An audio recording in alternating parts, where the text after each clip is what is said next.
நாளென் செய்யும் வினைதானென் செய்யும் என நாடி வந்த கோளென் செய்யும் கொடுங்கூற்றென் செய்யும் குமரேசர் இரு தாளும் சிலம்பும் சதங்கையும் தண்டையும் சண்முகம் தோளும் கடம்பும் எனக்கு முன்னே வந்து தோன்றிடனே. யோகி ராம் சுரத்குமார், யோகி ராம் சுரத்குமார், யோகி ராம் சுரத்குமார், ஜெயகுரு ராயா. உலகெங்கிலும் வாழ்ந்து கொண்டிருக்கும் நேயர்களுக்கு டாக்டர் சைதை ராஜாவின் அன்பான வணக்கங்கள். நாம் இப்பொழுது இந்த எபிசோடில் தமிழ் மாத ராசி பலன்கள், சித்திரை மாத ராசி பலன், அதாவது குரோதி ஆண்டு சித்திரை மாத ராசி பலன்களை வாக்கிய பஞ்சாங்க அடிப்படையில் ஒவ்வொரு ராசிக்கும் கிரகங்கள் எப்பேற்பட்ட பலன்களை வழங்கப் போகிறது என்பதை பார்க்கலாம் வாங்க. மிதுன ராசி காலபுருஷனுக்கு 3வது ராசி. மிருகசீரிஷம் 3-4 பாதங்கள், திருவாதிரை புனர்பூசம் 1, 2, 3 பாதங்கள் உள்ளடக்கியது. புத பகவான் ஆட்சி பெறும் வீடு. இப்பொழுது புத பகவான் மீனத்தில் இருக்கிறார். குரு பகவான் பொறுத்தவரையிலையும் 18 தேதி மேஷத்துலேயும் 11ஆம் இடத்துலையும் கடைசி 12 நாள் 12ஆம் இடத்துலையும் சஞ்சாரம் செஞ்சு பலனை தர இருக்கிறார்கள். இந்த மிதுன ராசி பொறுத்தவரையிலும் இந்த சித்திரை மாதம் எப்படி இருக்க போகுதுன்னா சூப்பராகவே இருக்கும், ஒன்றும் பயப்பட தேவையில்லை. உங்களை பொறுத்தவரையிலும் ராசிநாதன் 10ஆம் இடத்தில் போய் அமர்ந்திருக்கிறார் 3 வாரம். கடைசி ஒரு வாரம் 11ஆம் இடத்துக்கு வந்துடுறாரு. அப்போது முதல் 3 வாரம் கொஞ்சம் ராகுனுடைய பிடியில் இருக்கிறதால ரொம்ப டைட் ஷெடியூல், அதாவது மாடு மாதிரி வேலை பார்க்கணும், வியர்வை சிந்தி வேலை பார்க்க வேண்டிய சூழல் இருக்கும். 8 ஹவர் டியூட்டினா 10 ஹவர் 12 ஹவர் கூட வேலை பார்க்க வேண்டிய சூழல் ஏற்படும். இதில் பத்திரிகை துறை, மீடியா துறை குறிப்பாக அவங்களுக்கெல்லாம் ரொம்ப எக்கச்சக்கமான ஒரு வேலை, அதிகப்படியான வேலை பளு அப்படின்னு சொல்லலாம். கடைசி வாரம் உங்களுக்கு இந்த சித்திரை மாதத்தில் கடைசி வாரம் அப்படின்னா ராசிநாதன் 11ஆம் இடத்துக்கு வந்துடுறார். அற்புதத்திலும் அற்புதம், நினைச்சது சாதிக்க முடியும், எதையும் செயலாற்ற முடியும். உங்களுடைய நீண்ட நாள் எண்ணங்கள், அபிலாஷைகள் நிறைவேறக்கூடிய ஒரு தருணம் வந்தாச்சு அப்படின்னு சொல்லலாம். குரு பார்வை கோடி நன்மை. முதல் மேஷத்தில் இருந்து குரு 3ஆம் இடத்தை பார்க்க போகிறார். இளைய சகோதர சகோதரிகளுக்கும் உங்களுக்கும் ஒரு அண்டர்ஸ்டாண்டிங் இருக்கும். வெளிநாட்டு பயண திட்டம் அனுகூலத்தை தரும். எடுக்கின்ற எந்த முயற்சியாக இருந்தாலும் சக்ஸஸ் ஆகும். இது எல்லாத்தை விட ஒரு முத்தாய்ப்பான ஒரு விஷயம், இந்த 4ஆம் இடத்தை குரு பார்க்குறார் ரிஷபத்துக்கு வந்ததுக்கப்புறம். அப்போது சொத்து பத்தில் இன்வெஸ்ட் பண்ணக்கூடிய காலகட்டம். வண்டி வாகனங்கள் ஆதாயத்தை தரும். சொத்து பத்துனா இடம் வாங்க, வீடு கட்ட, ஃப்ளாட் வாங்க, அப்படி ஏதாவது ஒரு அபிலாஷை உங்களுக்கு நிறைவேறக்கூடிய ஒரு காலகட்டம். பிள்ளைகள் நல்லா படிப்பாங்க. தாய்க்கு இது நாள் வரைக்கும் உடம்பு முடியாமல் போகும். கடைசி 12 நாள் பார்த்திங்கன்னா நல்லா பிரச்சனை இல்லை. தாய் வழி சொந்தங்களால் அனுகூலங்கள் கிடைக்கக்கூடிய காலகட்டம். மற்றபடி பிபிஓ, சாஃப்ட்வேர், ஹார்ட்வேர், தபால் தந்தி இலாக்கா, கொரியர் சர்வீஸ், விளையாட்டு வீரர்கள், வீராங்கனைகள், நடன கலைஞர்கள், ஸ்டண்ட் கலைஞர்கள், பின்னணி பாடகர்கள், இசை அமைப்பாளர்கள், இசை வல்லுநர்கள், சினிமா மற்றும் தொலைக்காட்சி பிரிவில் பணியாற்றக்கூடிய நடிகர் நடிகைகள், டெக்னீஷியன்கள், எடிட்டர்கள், கேமராமேன்கள், புகைப்பட கலைஞர்கள், அத்துணை பேர்களுக்கும் வாய்ப்புகள் வந்து கதவை தட்டும். நல்ல சம்பாத்தியத்தை பார்க்க போகிறீர்கள். மொத்தத்தில் உங்களுக்கு பார்த்திங்கன்னா 6ஆம் இடத்தை சனி பார்த்துட்டு இருந்தார். இப்போ அந்த 6ஆம் இடம் என்பது ருணரோக சத்ருஸ்தானம். இப்போது சனி பார்க்குறார். இருந்தாலும் குரு பார்வை கோடி நன்மை. இது நாள் வரைக்கும் கடன் பிரச்சனை இருந்துச்சு, உங்களுக்கே உடம்பு முடியாமல் போச்சு, வீட்டில் யாராவது ஒருத்தர் மருத்துவ செலவுகள் வைத்தது, எதிரிகளால் தொல்லைகள் ஏற்பட்டது. ஆனால் இப்போ கடைசி 12 நாள் குரு பார்வையில் இருக்கிறதால எந்த ஒரு பிரச்சனையும் இல்லைங்க. எல்லாத்துலேருந்து எஸ்கேப்புங்க, எந்த பிரச்சனையும் இல்லை, நல்லா இருக்கீங்க. நண்பர்களால், அதாவது விரோதிகளால் தொல்லைகள் அப்படின்னு இதெல்லாம் கிடையாது. ஆரோக்கியம் சிறப்பாக இருக்கும்.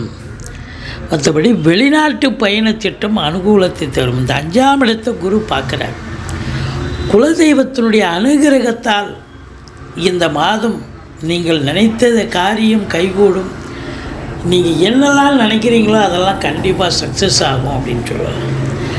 சீட்டாட்டம், race, lottery, speculation, share market போன்ற இனங்களில் ஈடுபாடு உள்ளவர்கள் சந்தோஷமாக இருப்பீங்க. அதே நேரத்தில் பூர்வீக சொத்து பிரிச்சுக்கணுன்னா இந்த காலகட்டத்தை பயன்படுத்தி கொள்ளலாம். குழந்தை பாக்கியம் நீண்ட நாளாக இல்லாதவர்களுக்கு குழந்தை பேர் கண்டிப்பாக கிடைக்கும். திருமண வயதில் இருக்கும் ஆண் பெண் இருபாலருக்கும் திருமணம் கைகூடி வரப்போகிறது. நண்பர்களால் ஆதாயம் கிடைக்கப் போகிறது. கூட்டு தொழில் செய்கிற இடத்துல கூட்டாளிகளுக்கும் உங்களுக்கும் ஒரு அண்டர்ஸ்டாண்டிங் இருக்கும். கூட்டு தொழில் சிறந்து விளங்கும். மற்றபடி உங்களுக்கு 8ஆம் இடத்தை குரு பார்க்க போகிறார். இந்த கடைசி 12 நாள் குரு பார்க்க போகிறாருன்னா எந்த ஒரு அசிங்கம் அவமானங்கள் இது வரைக்கும் சந்திச்சிங்களோ இப்போ அதெல்லாம் கிடையாது. ரொம்ப ஃப்ரீ மைண்டு, ரொம்ப ஜாலியாக இருக்கக்கூடிய 8ஆம் இடம் திடீர் அதிர்ஷ்ட வாய்ப்புகள் தேடி வரக்கூடிய ஒரு காலகட்டம். இருந்த டென்ஷன்லாம் போயிடும். எல்லாமே எந்த இதுவும் இருக்காது. எந்த பிக்கல் பிடுங்கள் எதுவும் இல்லை. சந்தோஷமாக இருக்கக்கூடிய ஒரு காலகட்டம். 9ஆம் இடத்தில் சனி, தந்தையால் அனுகூலம், தந்தை வழி சொந்தங்களால் ஆதாயம். மொத்தத்தில் பார்க்கும் பொழுது அரசு உத்தியோகத்தில் இருக்கிறவங்க, அதுலேயும் குறிப்பாக ஐஏஎஸ், ஐபிஎஸ், ஐஎஃப்எஸ் அதற்கு நிகரான பணியில் இருக்கும் அன்பர்கள், கடைநிலை ஊழியர்கள், இன்னும் பிற அரசு ஊழியர்கள், தனியார் துறையில் பணிபுரிபவர்கள், இவங்க எல்லாருக்குமே சிறப்பான காலகட்டம். சாதிக்க போகிறீங்க. ஆனாலும் சனி பார்வை இருக்கிறது. டென்ஷன் இருக்கும். சூரியனை சனி பார்க்குறார். டென்ஷன் இருக்கும், பிரச்சனை இருக்கும். ஆனாலும் சாதிக்க, அது கடைசியில் பார்த்தா 11th ஹவரில் நீங்கள் கண்டிப்பாக ஜெயிக்க போகிறீங்க அப்படின்னு சொல்லலாம். அதே நேரத்தில் சுக்கிரன் உச்ச நிலையில் இருந்தாலும் ராகுவின் பிடியில் இருக்கிறார். அதுக்கப்புறம் சனியின் பிடியில் வருகிறார். சனி பார்வையில் இருக்கிறார். அப்போது இந்த கலைத்துறையில் பணியாற்றக்கூடியவர்களுக்கு வேலை வாய்ப்புகள் கிடைக்கும். ஆனால் ஒரு ஃப்ரீயாக அவங்களால வேலை பார்க்க முடியாது. அதாவது வேலை கிடைச்சா சம்பளம் சரியாக இருக்காது. சம்பளம் வந்து கிடைச்சாலும் ஆத்ம திருப்தி கிடைக்காது வேலை பார்த்ததில். அப்படி ஒரு சூழல் ஏற்படும். மற்றபடி வெளிநாட்டுக்கு போகணும், உங்கள் ஜனனகால ஜாதகம் வெளிநாட்டுக்கு போகணும்னு சொல்லுதுன்னு சொன்னால் இந்த காலகட்டத்தை தாராளமாக பயன்படுத்தி கொள்ளுங்கள். வெளிநாட்டுக்கு போங்க. உள்நாட்டு வாணிபம், வெளிநாட்டு வாணிபம், ஏற்றுமதி இறக்குமதியாளர்கள், ஷேர் மார்க்கெட்டில் இன்வெஸ்ட் பண்ணுறவங்க, ஸ்பெக்குலேஷன் பண்ணுறவங்க, ஆன்லைன் பிஸ்னஸ் பண்ணுறவங்க, ஹோட்டல் பிஸ்னஸ் பண்ணுறவங்க, இவங்களுக்கெல்லாம் ஒரு சிறப்பான காலகட்டம். இம்போர்ட்டிங் எக்ஸ்போர்ட்டிங் பண்ணுறவங்களுக்கு, இல்லை நான் ஏற்கனவே மிதுன ராசி தாங்க, நான் ஏற்கனவே வெளிநாட்டில் தாங்க இருக்கிறேன் அப்படின்னா இன்னொரு நாட்டுக்கு கூட நீங்கள் ட்ரான்ஸ்ஃபர் ஆகி வேலை மாற்றம் கிடைக்கும்.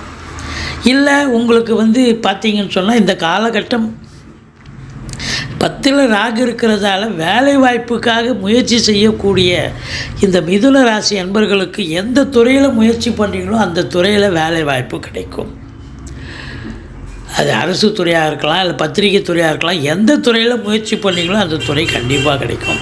சொந்தமாக தொழில் பண்ணுறவங்க நம்பி கடன் வாங்கி தொழிலில் போடுங்க. தொழில் நல்ல அபிவிருத்தியாகும். நல்ல சம்பாத்தியத்தை பெற்றுத்தரப்போகிறது. நல்ல ஒரு சம்பாத்தியம், ரெட்டிப்பு வருமானம் வரும்.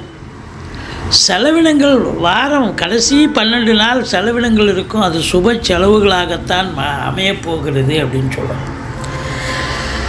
இந்த சனி பகவான் பொறுத்தவரையிலையும் பார்த்தீங்கன்னாக்கா உங்களுக்கு 3ஆம் இடத்தை பார்க்குறதால உங்கள் இளைய சகோதரர்களுக்கும் உங்களுக்கும் கருத்து வேறுபாடு வரும். கொஞ்சம் வெற்றி கொடுத்து போங்க. மற்றபடி குறை ஒன்றும் இல்லை. எடுக்கிற முயற்சி ஃபஸ்ட்டு அட்டெம்ப்ட்டு ஃபெயிலியர் ஆகலாம். செகண்ட் அட்டெம்ப்ட்டு நல்லா சக்ஸஸ் ஆகக்கூடிய ஒரு நிலை. பாக்கிய சனின்னு சொல்லுவாங்க. அதாவது போன ஜென்மத்து பலனை அனுபவிக்க பிறந்தீர்கள்னு சொல்லலாம். அப்போ இந்த சனி பகவான் 8ஆம் இடத்துல எவ்வளோக்கு எவ்வளோ கெடுத்தாரோ இப்போ 9ஆம் இடத்துல அதெல்லாம் ரொம்ப பாக்கியமாக கொடுக்க போகிறார். நல்ல சம்பாத்தியத்தை பார்க்க போகிறீங்க. சந்தோஷமாக இருக்க போகிறீங்க. திருமண வயதில் இருக்கும் ஆண் பெண் இருபாலருக்கும் திருமணம் கைகூடி வரப்போகிறது. முதல் திருமணம் முறிவு ஏற்பட்டு 2வது திருமணத்திற்காக காத்திருப்பவர்களுக்கு கூட நல்லதே நடக்கப் போகிறது அப்படின்னு சொல்லலாம். ஃப்ளாட் ப்ரமோட்டர்ஸ், பில்டர்ஸ், கட்டிட கலைஞர்கள், இடம் வாங்கி இருக்கக்கூடிய அன்பர்கள், இவங்களுக்கெல்லாம் ஒரு பொற்காலம். செங்கல், மணல், ஜல்லி, ஆழ்வர்ஸ் போன்ற பிரிவில் பணியாற்றுபவர்கள் இவங்களுக்கும் சிறப்பாக இருக்கும். கம்பெனியில் இரும்பு இல்லாத உபகரணம் இல்லை. சின்ன லேத் ஃபேக்ட்ரிலேருந்து பெரிய கம்பெனி வரைக்கும் பார்த்தீங்கன்னா ரொம்ப பிரமாதமாக தொழிலாளிக்கும் முதலாளிக்கும் ஒரு அண்டர்ஸ்டாண்டிங் இருந்து நல்ல சம்பாத்தியத்தை பார்க்க போகிறீங்க. தொழில் ரொம்ப சிறப்பாக செல்லும், எந்த குறையும் கிடையாது, பாக்கியமாக அமையும். எல்லாமே உங்களுக்கு பாக்கியமாக அமையப் போகிறது. சொந்த தொழில் பண்ணுறவங்க நம்பி கடன் வாங்கி தொழிலில் போடலாம். வெளிநாட்டு பயண திட்டம் அனுகூலத்தை தரப்போகிறது. மொத்தத்தில் பார்க்கும் பொழுது இந்த மிதுன ராசியில் பிறந்த அன்பர்களுக்கு பார்த்திங்கன்னா 17, 18, 19 சந்திராஷ்டமம் வர இருப்பதால் இந்த 3 நாளும் ரொம்ப எச்சரிக்கையாக இருங்க. சொந்த வண்டி வாகனங்களில் செல்லாதீர்கள். இரவு பிரயாணத்தை தவிர்த்து கொள்ளுங்கள். மற்றபடி சூதனமாக நடந்துக்குங்க. அந்த 3 நாளும் பிரச்சனை தலைக்கு வர்றது தலைப்பாயிட போகும். மொத்தத்தில் பார்க்கும் பொழுது இந்த சித்திரை மாத கிரகங்கள் இந்த மிதுன ராசிக்கு நிச்சயமாக அற்புதமான பலன்களை வாரி வழங்கப் போகிறது என்று சொன்னால் மிகையாகாது. நீங்கள் வணங்க வேண்டிய தெய்வம் அப்படின்னு பார்த்தீங்கன்னா ராகுக்கு துர்க்கையை வழிபாடு செய்யுங்கள். மற்றபடி குறை ஒன்றும் இல்லை. அற்புதமான மாதம்.